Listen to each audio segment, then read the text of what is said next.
Hi, everyone. My name's Nicole Giannetti. I'm a rising second year in the College of Medicine at Upstate. I'll be doing today's presentation on Lyme disease. I think I'll give a few more minutes to see if anyone else will be logging in. If anyone has any questions before I start as well, feel free to write in the chat box.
Okay, I think we can get started.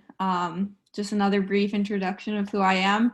My name's Nicole Giannetti. I'm a rising second year medical student here at Upstate, and today I will be talking about Lyme disease. If anyone has any questions, I'd be happy to answer them at the end of the webinar, and you can use the chat box to do so.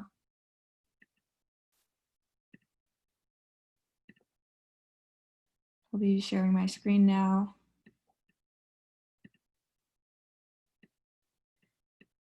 Okay, so for today, the topic of the webinar is Lyme disease and what every New York State resident needs to know.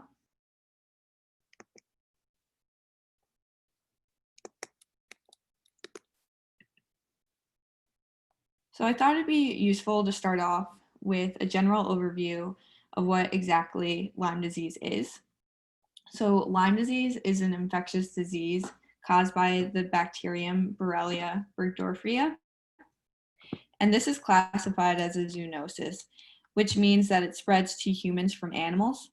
And the animals that this bacteria exists in are known as natural reservoirs, with reservoir meaning that the bacteria typically doesn't cause any serious disease in these animals, but once they're transferred over into a human, that's where the problems begin. This specific bacteria for Lyme disease can infect a wide range of animals. It includes small mammals like mice, birds, and even larger mammals such as deer. The bacteria needs a vector, or this intermediate organism, that helps spread it from the animal to a human. And in the Northeast US, specifically in central New York and around Syracuse, the Lyme disease causing bacteria is spread via the black-legged deer tick. And so this next image, I'm sure you've all seen a tick before, specifically the black-legged deer tick that exists all over New York State. Its color ranges from orange to brown with these dark legs. Shape is flat, broad, oval, and it's about 1/8 of an inch long. To survive, these ticks need blood from a host, so they often will feed on the host, and that's why if you pick it off of you, you often see that's filled with blood. It's just like mosquitoes, they need blood to survive. And the black-legged tick itself becomes infected with Lyme disease, the Lyme disease causing bacteria, by feeding on these infected reservoir hosts. So again, animals such as like mice or deer. And these organisms carry high levels of bacteria in their bloodstream. And once the tick feeds on them and then eventually latches onto a human, that's how they transfer in the Lyme disease causing bacteria. I thought it was really important to give an overview of the life cycle of a black-legged tick because it has major implications on how Lyme disease has become so prevalent in New York and the Northeast. And so getting straight into that, ticks are just like us. They go through stages from like how we go from children to adolescents to adults. So their life cycle includes larvae to nymphs to adults. The larval ticks, so the beginning, prefer to feed on smaller animals such as mice, and therefore you don't typically see them on larger mammals such as deer. Once the larval tick begins to go into the nymphal stage, this is where they begin to feed on a broader range of animals. And this means that they can spread the bacteria to new reservoirs, causing the bacteria to really spread throughout a lot more animals and becoming a bigger issue. When in the larval or nymphal stage, the deer tick spread the bacteria to more suitable hosts, and therefore these two stages are crucial for the Lyme disease causing bacteria to become prevalent. Once the black-legged tick is in the adult phase, they mostly feed on larger animals such as deer, and both the nymphal and adult stage deer ticks occasionally feed on humans. However, they actually don't prefer to feed on humans as hosts, but somehow they latch onto us. And so what really makes ticks so tricky, and where do their problems really begin with us? So to start off with, their small size really causes big problems. The first reaction you probably have when you notice a tick on you is that you want to remove it straight away.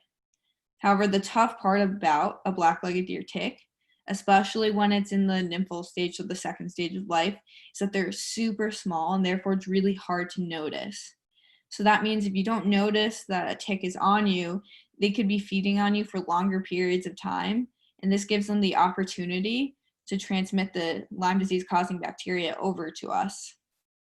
And the specific bacteria is transmitted within the saliva of the tick when it latches onto us. So it gets transferred when it bites into us from their saliva and then enters our bloodstream. Over to the right, you see this photo, and I'm sorry if this is going to ruin a poppy seed muffin for anyone, but it's really demonstrating, the CDC is demonstrating how small these ticks can be, right? You look at the poppy seed muffin and you think it's just a normal poppy seed muffin, and then you get a closer look, and not all the poppy seeds are actually poppy seeds, they're smaller ticks. And that goes to show how small they are and how it's really difficult to really feel a tick on you, and they can stay on you for several days if you don't notice it at all. And so the second big thing that makes ticks so tricky is that their saliva contains a natural anesthetic and immune suppressor to ensure that you don't feel anything at all when they bite into you. So again, their small size makes it really hard to see if it's on you, and then sometimes you can't even feel them bite onto you, making it a huge problem for us. Now getting into where you often find ticks on people, where they latch on, where they like to hide on humans. So tick exposure can occur year-round, but ticks are really most active during the warmer months, so from April to September, so from the spring months into the end of summer. Ticks tend to live in grassy, bushy, or wooded areas and on animals. So spending a lot of time outside when you're in the summertime or the spring when the weather's all nice, whether you're walking your dog or camping, gardening, hunting, or playing in your neighborhood, it really can bring you in close contact with ticks. And many people might not think that they are susceptible to being bit by ticks when they're in their own backyard. However, that's not the case. Many people still do get tick bites when they're playing in their own backyard or neighborhood. So it's really important that you inspect yourself and your clothes after being outside for long periods of time in the warmer months, because this is when ticks are most prominent. This photo is really illustrating where you should inspect yourself to make sure there aren't any ticks hiding on you. And these areas are where it makes it very easy for ticks to stay on you for long periods of time. So it includes in and around the ears. So you also really want to look behind the ears, in and around the hairline, under the arms or in the armpit, inside the belly button, around the waist, between the legs, or the back of the knees. So really important to inspect yourself, or if you have little kids, look at those areas as well, because it's easier for them to latch on and hide. So before I get into the specifics of what Lyme disease is, it's important to note that there are 3 main stages of this disease. The first stage is called the early localized Lyme disease, and here the bacteria has not yet spread throughout the body. The second stage is called the early disseminated Lyme disease. The bacteria has begun to spread throughout the body. And then the last stage is called the late disseminated Lyme disease. And here the bacteria has really spread throughout the entire body. Starting with the first stage, so again, the early localized Lyme disease, so the bacteria still hasn't spread throughout your bloodstream. Symptoms can occur days to weeks after the initial infection or and it's important to note that a tick must be attached to your body for at least 24 to 36 hours in order to spread the bacteria to your blood. And I know you're thinking that's a really long time, and you should be able to feel or see a tick on you before it gets to that period of time, so you can easily escape getting this bacteria. However, again, thinking back to the previous slides, the ticks are really tricky. They're really small. It's really hard to feel them on you. So really keep a close eye on your body when you're outside, on friends, on family, to really inspect yourself so you aren't bringing in any of these ticks inside the house and not keeping them on your body so they don't have the opportunity to latch on for at least a day to a day and a half. So the symptoms that people often experience when they're in the first stage of Lyme disease is flu-like symptoms such as fever, chills, headache, swollen lymph nodes, sore throat. Also includes joint and pain muscle. muscle pain, and there's also this classic bullseye's rash. So this rash is either flat or slightly raised red spot at the site of the tick bite. Often there's that clear center where you've seen this photos illustrating the classic bullseye's rash. So the red center, and then it begins to grow and expand in size. Without treatment, this rash can last 4 weeks or longer. However, if the rash is itchy or painful, odds are it isn't from a tick bite, because usually the bullseye's rash isn't painful or itchy at all. Here's another photo of the classic bullseye's rash that people experience when they have Lyme disease. However, it's also important to note that not everyone who gets infected with the bacteria has a bullseye's rash. But this is one of the classic signs that you can look out for just in case. And once you start getting to the later stages of the disease, you can start having bigger rashes and more rashes around the body. And it doesn't have to be where you got the initial tick bite. It can be all over. And here's a photo illustrating that, another important thing to look out for. And again, not everyone will experience this who gets Lyme disease, but if you do see this, it might be an indication to go see a provider and get treated for Lyme disease. So the second stage, again, is called the early disseminated Lyme disease. And this is where the bacteria is beginning to make its way through your bloodstream and starting to cause bigger problems. This usually begins weeks to months later after the initial infection. And this is when the bacteria is spreading in your bloodstream to places like the heart, your brain, or joints. So symptoms include the additional rashes that are not associated with the site of the bite, numbness or pain in nerve areas, paralysis or weakness in the muscles of the face. So the photo to your right is showing facial palsy. So it's paralysis of facial muscles due to nerve issues. You can also be experiencing heart problems, such as heart palpitation. So that's when you feel like your heart's skipping a beat. You can also be experiencing chest pain or shortness of breath. In general, relatively few bacteria actually invade these various tissues. However, it's actually our immune system that's building up this reaction that can be pretty severe and turns these once healthy tissues into a war zone. So essentially what's happening is your body's trying to fight off the Lyme disease causing bacteria, but in the process of trying to kill the bacteria, you're damaging tissue in the process. So when your bacteria infects the heart tissue, that's known as carditis. When it's around nerve tissues and your body starts destroying that, you can have the facial palsy, facial weakness. Essentially what's happening is the nerves being pinched and causing this facial paralysis where the facial muscles are becoming weak. And it can make it actually hard to smile or even close your eyes. And then if it spreads to the joints, again, you can have that arthritis, often commonly seen in the knee, the wrist, or ankles. And in addition, you can still also be experiencing the vague flu-like symptoms as this stage as well that you saw in stage 1. So again, you have a fever, sore throat, just feeling pretty awful and crummy. The last stage is called the late disseminated Lyme disease, and this is where the bacteria has spread all throughout your blood system, getting to different areas and causing a lot of problems, and you really don't want to get to this stage. The symptoms can begin months to years after the initial infection. The Lyme disease causing bacteria can spread to the meninges, so this is the lining of the brain, and that can essentially cause things like meningitis or sometimes terrible neck stiffness and headaches. You can also have neurological manifestations such as sleep disturbances and fatigue, cognitive problems, and neuropsychiatric symptoms. Patients will often present with chronic arthritis as well, involving one joint, most commonly the knee, or a few other joints.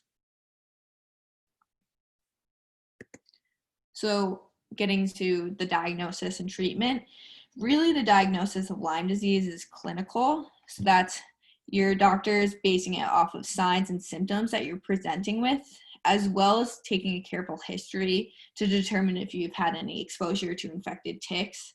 So again, it's really important if you're outside during the summer months or spring or when it's nice out to make sure that if you do get bit by a tick, to be aware of that and to remember that, because you can start experiencing symptoms if you end up getting Lyme disease weeks to months later. So always keep an eye out for that. Both the CDC and FDA advise that along with this clinical diagnosis that you use blood testing to support your diagnosis. So essentially with these blood tests, you're looking for antibodies that your body is making. Again, that's your immune system trying to attack the bacteria and destroy it. And the blood test is looking at these antibodies that are produced by your immune system to attack the foreign invader, which is the bacteria. To treat Lyme disease, often you'll be prescribed antibiotics such as doxycycline. That's the first line choice of treatment. And these antibiotics are most effective in the earlier stages of the disease. You're usually supposed to take them between 10 to 14 days. But the specific antibiotic and the amount of time that you're supposed to take, it really depends on the stage of the disease you're in. So whether you're in stage 1, 2, or 3, and obviously the later you get into these stages, the bigger the treatment needs to be. And also age of the patient is taken into account. If diagnosed in the earlier stages of Lyme disease, you can be completely cured with these antibiotics. Without treatment, however, complications begin with the joints, heart, and nervous system that we saw with the late disseminated stage of Lyme disease.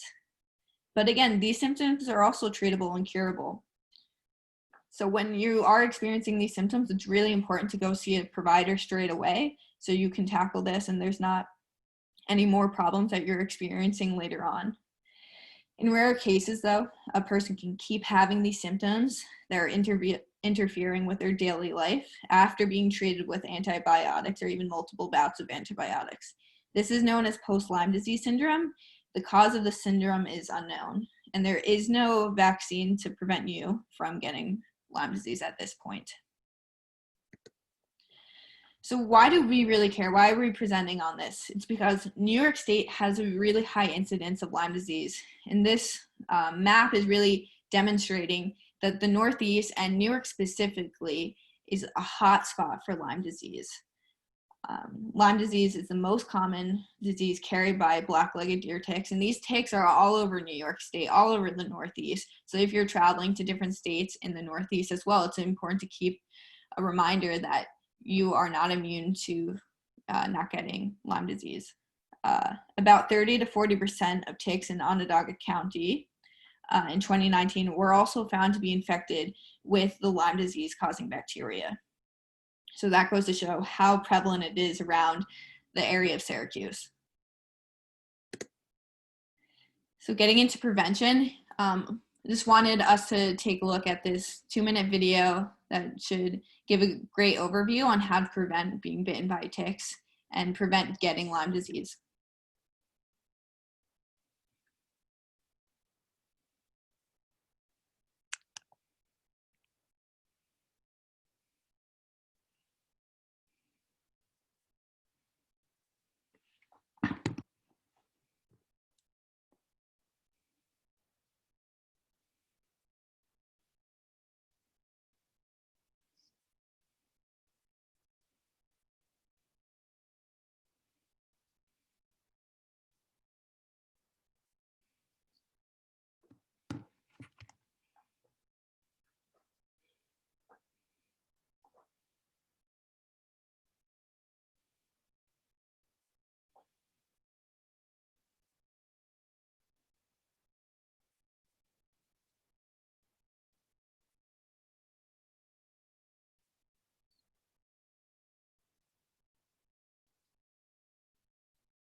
Hey, Nicole, there's no sound on this video. Maybe you just restart it and see if we can get the sound going. Oh, okay.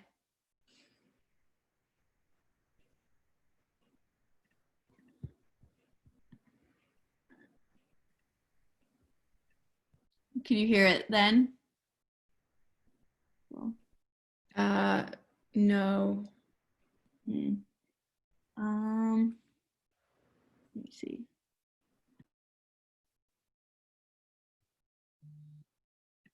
Hi, my name is Brian Backinson. I'm a research scientist and epidemiologist here at the New York State Department of Health. And we're going to talk a little bit today about things you can... Is that better? Or Yes, you had it. okay. Sorry about that, everyone.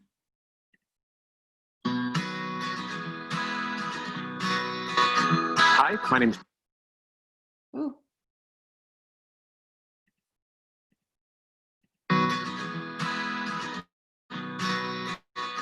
Hi, my name is Brian Backinson. I'm a research scientist and epidemiologist here at the New York State Department of Health. And we're going to talk a little bit today about things you can do to prevent yourself from getting bitten by ticks during the summer months when ticks are most active. The first thing you can do is wear light-colored clothes. If you're going to come across a tick, you're going to wind up being able to see that tick crawling on your pants or crawling on your shirt. Even better than that would be if you're wearing socks, you can tuck those pants into your socks, really giving ticks that start really low on the ground less of an opportunity to crawl up. In some cases, when it's really, really hot out, you may not necessarily want to be wearing long pants and long sleeves when you're outside. There are 4 active ingredients that really work well for repelling ticks and mosquitoes. Those are DEET, picaridin, oil of lemon eucalyptus, and IR 3535, which used to be in the Avon Skin So Soft products, but you now can find it in some other products as well. It's always important for you to read the label whenever you're going to wind up applying a repellent to your skin or to your clothing. People often make the assumption that the higher percentage of a particular product means that it's better, means that it's stronger. And that's not necessarily the case. For all these particular products, what they do is they indicate how long that you're protecting.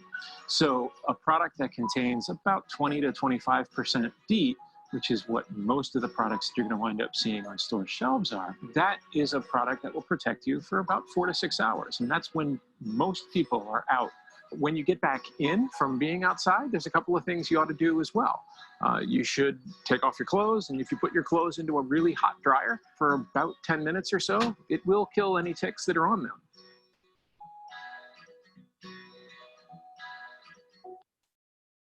Yeah, so I felt this video really gave a great overview on steps that you can take to prevent yourself and loved ones from being susceptible to getting Lyme disease.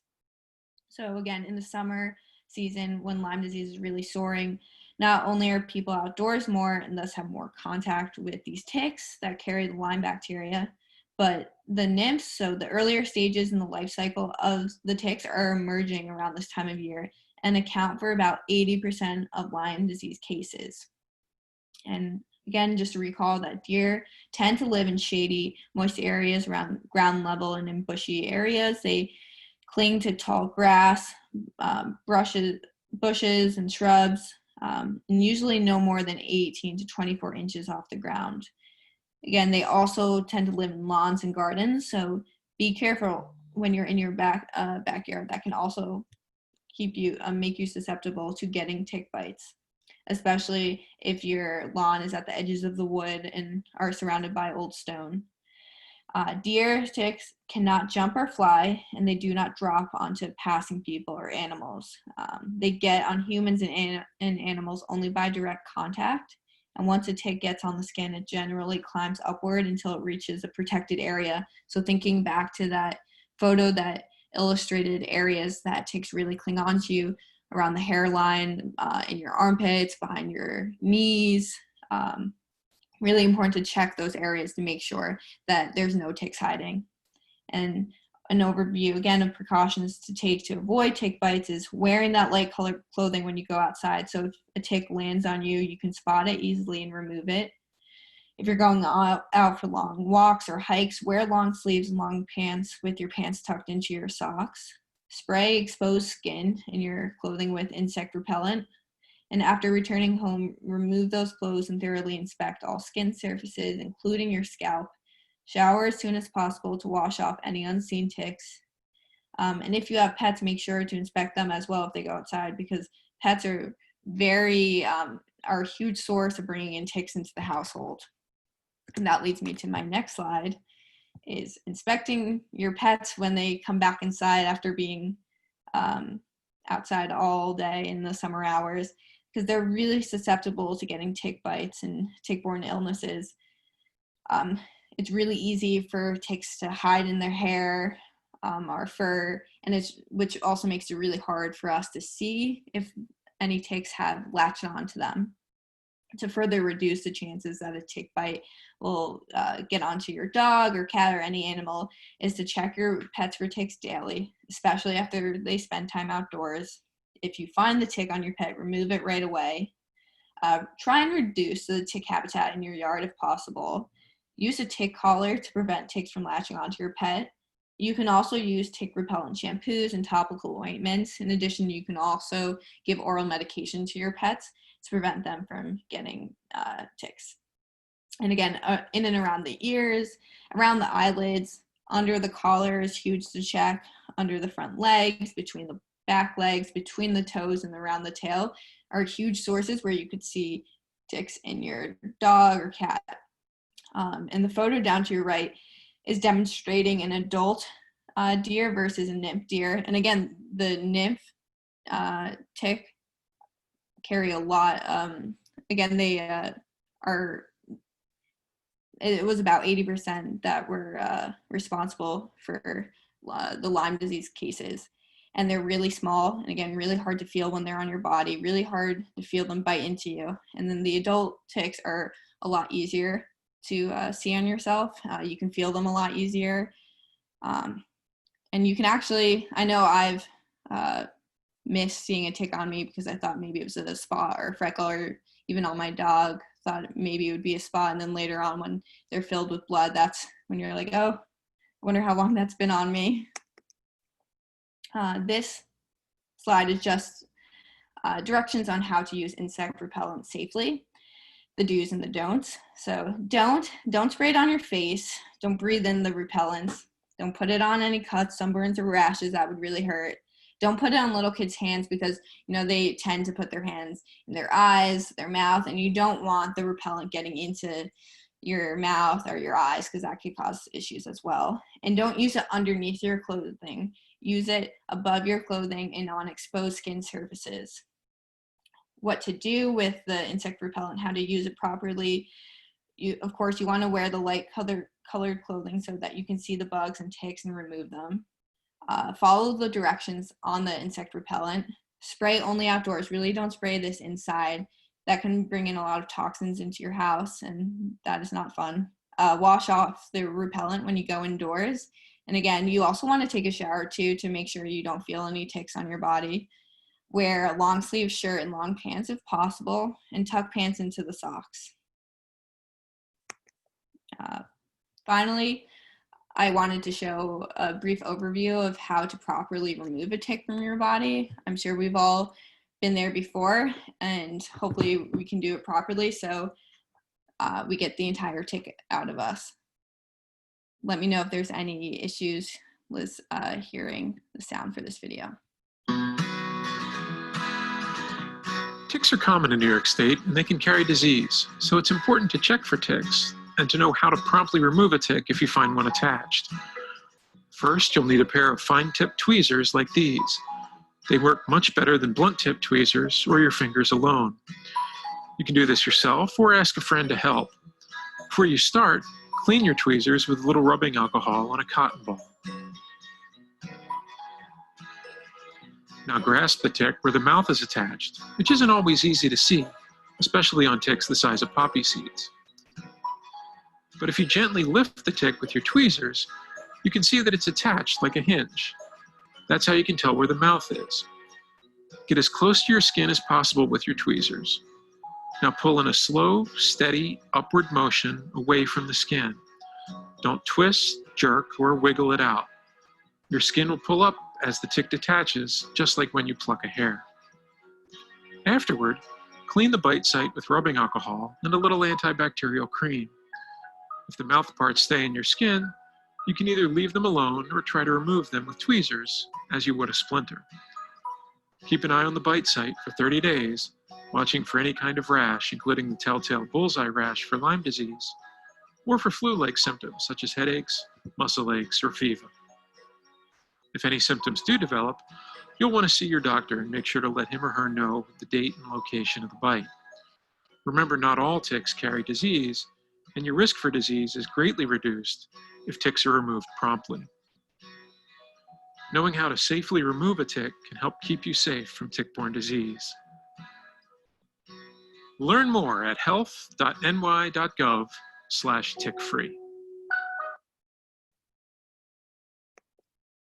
So that's about all I had today for the presentation. I hope you got a little bit more information and knowledge on what Lyme disease is, and tips on how to prevent getting tick bites, and essentially giving yourself the possibility of getting Lyme disease, and also learning how to properly remove a tick, and just making sure that you're protected, your loved ones are protected during the warmer months when we are a lot more susceptible to getting tick bites and acquiring Lyme disease.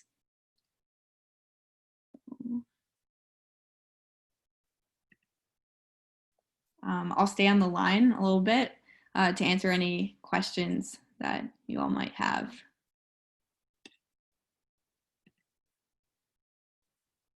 And again, sorry for the issue with the sound on the video.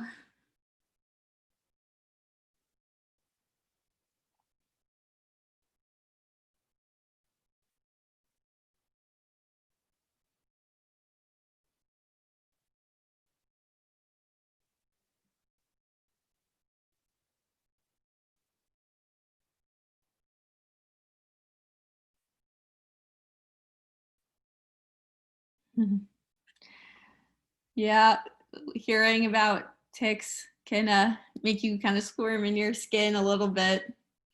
I also hope I didn't ruin the muffins for anyone. I know when I saw that, it kind of put me off. But I thought it was important to show how small they are and how easy it is to mistake it for like a small little black dot.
Well, thank you all for coming to the webinar. Hope you stay safe and make sure to put on the insect repellent and check yourself for ticks after being outside. All right, have a nice day.